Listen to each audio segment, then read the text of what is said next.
Bismillah walhamdulillah wa salatu wassalamu ala sayyidil anbiya'i wal mursaleen. Wa ba'd.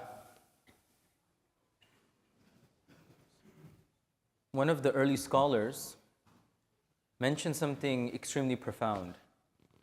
He said, "An-nasu kulluhum halka illa al-alimun." If you take the entire world, every person has the potential of succeeding, but the vast majority of people, they have a potential of failing for the akhirah. But the people who will be successful are al-alimun, the people who have knowledge. Knowledge doesn't mean you have to be a grand mufti or the biggest sheikh in the world. Knowledge means you know how to pray your salah properly, you know how to do your wudu properly. If you're in business, you know what's halal and haram. If you're in a job, you know what's halal and haram. So let's say you have 100% of the world. From there, only 40% have knowledge. And then he says, وَالْعَالِمُونَ كُلُّهُمْ هَلْكَا إِلَّا الْعَامِلُونَ. Then from this 40% of people who have knowledge, not all of them are successful. Only those people are successful who are practical, who use their knowledge and are able to implement it.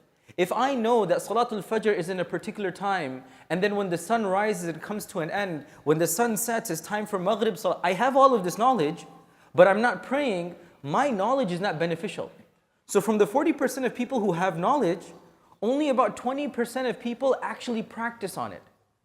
And then he says, وَالْعَامِلُونَ كُلُّهُمْ هَلْكَا إِلَّا الْمُخْلِصُونَ. And the people who practice on their knowledge, the 20%, only 10% of them or 5% of them have true sincerity and ikhlas for Allah subhanahu wa ta'ala. And he says, وَالْمُخْلِصُونَ عَلَى خَطَرٍ عَظِيمٍ. And even that 5% that remains, their ikhlas is always shaky. And they're always battling because shaitan is doing whispers and giving doubt in their hearts. Now there's some exaggeration in this, but it reminds us that the first step for our akhirah to be successful is we have knowledge.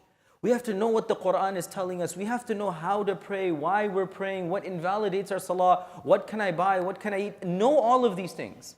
Number two, once I have the knowledge, I have to start practicing on it. Number three, once I start practicing on it, I need to have sincerity.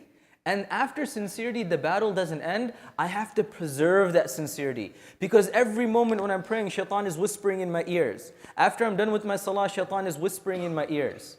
And the moral of this is, sincerity is very rewarding, but it's something very challenging and we need to hold on to it. May Allah subhanahu wa ta'ala grant us knowledge, practice, and sincerity.